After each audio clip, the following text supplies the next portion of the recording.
या तो आपके पास ऑप्शन है कि आप सिर्फ एक पेन किलर खा लीजिए और अपने दर्द से मुक्ति पा लीजिए।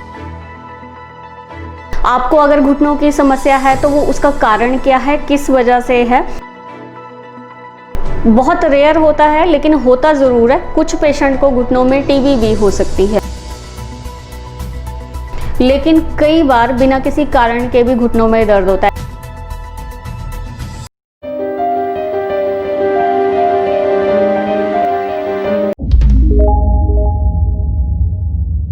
नमस्कार जी, मैं doctor Mukesh Sharda, CEO doctor Sharda Ayurveda. आज मैं आप सबसे बात करने जा रही हूँ घुटनों के दर्द के ऊपर। आप सबको पता है कि मैक्सिमम जब भी हम लोग 50 या 60 साल से ऊपर होना शुरू कर देते हैं तो घुटनों में दर्द जो है वो आमतौर पे हर किसी इंसान को होना शुरू हो जाता है, चाहे वो महिला हो चाहे वो पुरुष हो। और कई बार ये दर्द की संभावनाएं जो है वो 25 से 30 साल के जो लोग युवा वर्ग होता है कई बार उनमें भी होता है, और कई बार ये चीज़ जो है वो बच्चों में भी पाई जाती है। तो आज मैं आपको इसमें एक वेस्टर्न मेडिकेशंस का पर्सपेक्टिव दिखाऊंगी कि हम एलोपैथिक में घुटनों के दर्द को कैसे डायग्नोज करते हैं, क्योंकि घुटनों में दर्द के कारण अलग अलग हो सकते हैं। कई बार वो फर्स्ट ग्रेड पे होता है, सेकंड ग्रेड पे होता है, थर्ड ग्रेड पे या फोर्थ ग्रेड है। आपको अगर घुटनों की समस्या है तो वो उसका कारण क्या है, किस वजह से है, और आप उसको पहचान कैसे सकते हो, या उसको जनरली हम जब भी आप डॉक्टर के पास जाएंगे तो डॉक्टर उस चीज़ को डायग्नोज कैसे करता है। सबसे पहले तो आप लोगों को इस चीज़ के ऊपर बहुत ज़्यादा ध्यान देने की ज़रूरत है कि जिस भी व्यक्ति को घुटनों में दर्द हो रही है, क्या वो व्यक्ति बहुत ज़्यादा ओवरवेट है, उसके शरीर का जो वज़न है वो बहुत ज़्यादा है। क्योंकि अगर उसके शरीर का भार जो है वो बहुत ज़्यादा होगा, क्योंकि जो हमारे घुटने हैं, अगर समझ के चलिए कि हमारे घुटने जो हैं सिर्फ 80 किलो भार तक उठा सकते हैं, कैरी कर सकते हैं, या 70 किलो तक भार उठा सकते हैं। ये हाइट के ऊपर डिपेंड करता है बेसिकली। अगर इतना भार हमारे घुटने जो हैं वो उठा सकते हैं तो नॉर्मली ज़्यादातर ये देखा जाता है कि जिन लोगों को मोटापा बहुत ज़्यादा होता है उनके शरीर का जो वज़न है वो बहुत ज़्यादा होता है, जितना हमें औसत वज़न चाहिए होता है। हमारे घुटनों में भार को सहन करने की जो क्षमता है वो 80 किलो तक है, और जनरली देखा जाए तो उस व्यक्ति का जो वज़न है वो 120, 125, 130 या 100 किलो से ऊपर होता है। इसका मतलब ये हुआ कि हमारे घुटनों में लगातार जो है वो भार पड़े ही जा रहा है, और इस करके उनमें डिजनरेशन चेंजेस आना शुरू हो रहे हैं। क्योंकि जब हम उनको बहुत ज़्यादा मिसयूज़ करेंगे तो धीरे धीरे उनकी कैपेसिटी जो है वो ख़राब होना शुरू हो जाती है, कम होना शुरू हो जाती है। दूसरा इसका सबसे बड़ा कारण है, जब भी हम डायग्नोज करते हैं तो उसमें दूसरा जो सबसे बड़ा कारण हम देखते हैं उसमें ये देखते हैं कि जिस भी इंसान को घुटनों के दर्द की प्रॉब्लम है उसकी उम्र कितनी है। अमूमन ये चीज़ देखी जाती है, क्योंकि जो घुटनों में प्रॉब्लम दर्द होती है चाहे वो किसी भी कारण की वजह से हो, लेकिन ज़्यादातर ये जो बीमारी है ये एज्ड लोगों में पाई जाने वाली बीमारी है। इस करके उम्र का ध्यान रखना बहुत ज़रूरी होता है कि कहीं कम उम्र का व्यक्ति को घुटनों में दर्द तो नहीं हो रहा है, या उससे उम्र उनकी बहुत ज़्यादा है, क्योंकि एज के साथ इसका बहुत कोरिलेशन रहता है। अगर एज 60 साल की या 70 साल की है तो जनरल आजकल का जो लाइफस्टाइल है उसके अकॉर्डिंग ये बीमारी जो है वो आ ही जाती है। तो इसमें 2-3 चीज़ें जो हैं वो फर्स्ट प्रायर स्टेज पे यही देखी जाती हैं कि वेट कारण तो नहीं है। अगर वज़न के कारण है तो वेट लूज़ करना पड़ेगा। अगर एज फैक्टर है तो उसमें कुछ प्रिकॉशंस जो हैं वो लेनी पड़ेंगी, लाइफस्टाइल को चेंज में लाना पड़ेगा। इसके साथ साथ और क्या कारण होते हैं जो हम मेडिकल प्रोफेशन में जिन कारणों को एनालाइज करते हैं, उसमें सबसे बड़ा कारण आ जाता है कि हम ऐसे पेशेंट में देखते हैं कि उसको यूरिक एसिड की प्रॉब्लम तो नहीं है, क्योंकि अगर यूरिक एसिड बड़ा होगा तो ज़्यादातर उनके छोटे जोड़ जो हैं वो दर्द करना, दुखना शुरू हो जाते हैं। अंगूठों में, पैर के अंगूठों में दर्द होता है या छोटे जोड़ों में दर्द जो है वो होना शुरू हो जाता है। ल्यूपस आर्थराइटिस इसका एक कारण होता है, जो आर्थराइटिस इन्फेक्शन या वायरल फीवर की वजह से या इन्फ्लेमेशन की वजह से होता है, उसके कारण भी घुटनों में जो है वो दर्द होना शुरू हो जाता है।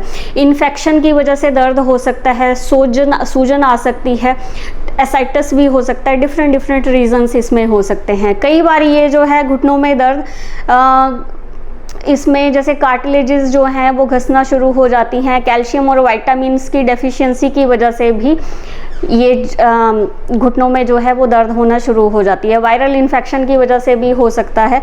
इसके बाद जो हमारा कारण है नेक्स्ट सेगमेंट में अगर हम आए तो एक्सरसाइज, इसका एक्सरसाइज की सेगमेंट में अगर हम आते हैं तो उसमें भी 3-4 कारण जो हैं उन कारणों की वजह से घुटनों में दर्द हो सकता है। 3-4 कारणों में सबसे बड़ा कारण ये आ जाता है कि जैसे ही हमारे घुटने जो हैं, अगर हम ओवर एक्सरसाइज कर रहे हैं, बहुत एक्सेसिव रनिंग करते हैं या ओवर एक्सरसाइज करते हैं या बहुत एक्सेसिव स्ट्रेचिंग करते हैं या स्ट्रेंथनिंग करते हैं, जो हमारी बॉडी उस कैपेसिटी को वेयर नहीं कर पाती है।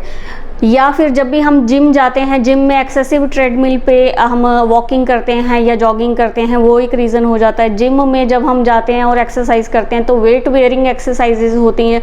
अगर हम उन वेट वेयरिंग एक्सरसाइजेज में क्या होता है कि कई बार हम लोग नी लॉक करते हैं, तो जब भी हम नी लॉक करते हैं इट मीन्स बॉडी का पूरा प्रेशर प्लस जो हम वेट कैरी कर रहे हैं वो सीधा का सीधा हमारी हड्डियों के ऊपर आ जाता है। तो उस टाइम पे भी उसकी वजह से भी जो हमारे नीज़ हैं वो हर्ट होना शुरू हो जाते हैं, क्योंकि जो डिजनरेशन की प्रोसेस है वो लगभग 45 या 50 साल के बाद जो है वो स्टार्ट होना शुरू हो जाती है।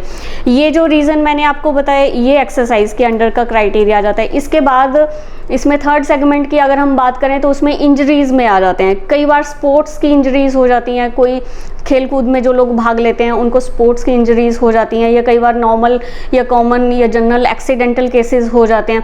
तो उनमें क्या होता है कि लिगामेंट टेयर की प्रॉब्लम आ जाती है, मेनिस्कस टेयर की प्रॉब्लम आ जाती है, जो हमारे सॉफ्ट टिश्यूज़ होते हैं उसमें ब्रेकडाउन्स आ जाते हैं। जैसे कई बार हमारी जो पटेलाज हैं उनमें फ्रैक्चर्स आ जाते हैं। डिफरेंट रीजंस होते हैं और इन डिफरेंट रीजंस में वो इंजरीज एक्सीडेंटल केसेस के अंडर आ जाते हैं। तो जब भी इस तरह की चीज़ रहती है उसमें कई बार देखना पड़ता है कि वो किस लेवल के हैं। वो एक डीप प्रोसेस में चला जाता है, लेकिन अब अगर हम इसको एक जनरल कैटेगरी के अंडर रखें तो वो एक्सीडेंटल इंजरीज के अंडर आ जाते हैं, जिसमें स्पोर्ट्स इंजरी आ जाएगी और बाकी जो भी मैंने स्पोर्ट्स इंजरीज हो या जनरल एक्सीडेंटल केसेस में ये चीज़ें आ जाएंगी।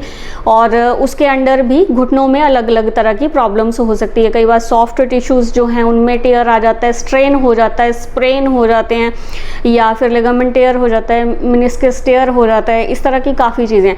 अब लास्ट में बात करेंगे कि इसमें टेस्ट क्या किए जा सकते हैं। अगर कोई पर्सन जो है वो घुटनों के दर्द से पीड़ित है तो उनके लिए टेस्ट में हम क्या कर सकते हैं। इसमें वैसे बहुत लंबे चौड़े टेस्ट तो नहीं रहते हैं, लेकिन जो बेसिक टेस्ट हैं उसमें सबसे पहले पेशेंट को एक्सरेज एडवाइस किया जाता है। एक्सरेज में यही देखा जाता है कि पेशेंट को फ्रैक्चर तो नहीं है, या फिर अगर उसको ऑस्टियोआर्थराइटिस है तो कौन से लेवल पे है, ग्रेड 1 है, ग्रेड 2 है, ग्रेड 3 है या ग्रेड 4 है, कौन सा उनको ऑस्टियोआर्थराइटिस है। क्योंकि जब ऑस्टियोआर्थराइटिस होता है तो उसमें नॉर्मल, अगर हम जनरल आम भाषा में बात करें तो हमारे घुटनों की जो ग्रीस है, जो लुब्रिकेशन है वो कम होना शुरू हो जाती है और हड्डियां थोड़ी सी कड़क हो जाती हैं, ठोस हो जाती हैं, जिसके कारण जब भी उनमें रगड़ाहट हो, आपस में जब भी वो टकराएंगी तो रगड़ खाने की वजह से वहाँ पे सूजन आ सकती है या फिर हमें दर्द हो सकता है। इसके बाद समहाउ कई बार यूरिक एसिड का टेस्ट करवाया जाता है। कुछ पेशेंट जिनको गठिया होता है, रूमेटॉइड आर्थराइटिस, उनको भी बड़े जोड़ों में प्रॉब्लम आना शुरू हो जाती है। इसके अलावा कई बार घुटनों में सिस्ट होती है, वो प्रॉपरली चेक करके पता चलता है, गांठ बन जाती है जैसे घुटनों के अंदर। और कई बार घुटनों में बहुत, वैसे ये रेयर होता है, बहुत दुर्लभ है लेकिन होता है, कई बार घुटनों में टीबी पाई जाती है, कई बार घुटनों में कैंसर भी पाया जाता है। तो ये रेयर चीज़ों में आ गया। जैसे टीबी और जो कैंसर, मैंने 2 चीज़ें आपको बताई, ये रेयर होती हैं लेकिन स्टिल ये होती हैं। और अगर घुटने में जो दर्द है वो किसी एक्सीडेंटल इंजरी की वजह से है या फिर वो स्पोर्ट्स इंजरी की वजह से है तो पेशेंट को एडवाइज्ड किया जाता है MRI करवाने के लिए, सो दैट उसमें डीप इसमें जाके पता चल पाए कि इनको एग्जैक्टली कहाँ पे इनको प्रॉब्लम आई है, वेयर एंड टेयर एग्जैक्ट कहाँ पे हुआ है, मसल्स में हुआ है या फिर पर्टिकुलरली बहुत सॉफ्ट टिश्यूज़ जो हैं वो हर्ट हुए हैं। वो सारा डीप इन्वेस्टिगेशंस हैं। इसके साथ साथ सम हाउ कभी कभार घुटनों के अंदर का फ्लूइड निकाल के उसकी जांच भी की जाती है, उसका भी कल्चर किया जाता है, तो उसमें भी देखा जाता है कि इसमें कोई जैसे वायरल इन्फेक्शन या फिर इन्फ्लेमेशन का क्या कारण है या कोई और प्रॉब्लम तो नहीं इसमें हो रही है। ये बेसिक डायग्नोसिस है जो जिन लोगों को भी घुटनों के दर्द के साथ जो लोग जूझ रहे हैं उनको, ताकि उनको ये पता हो कि ये जो बेसिक कारण है घुटनों में दर्द होने के।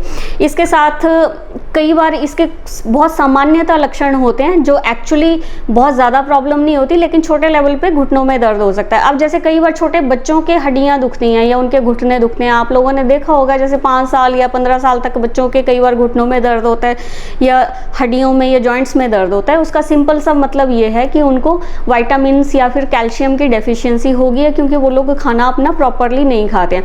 कई बार पानी कम पीने की वजह से भी घुटनों में दर्द होता है, डिहाइड्रेशन की वजह से भी हो जाता है। कई बार वायरल इन्फेक्शन या फीवर वैसे हुए हो तो भी घुटनों में दर्द जो है वो होना शुरू हो जाता है।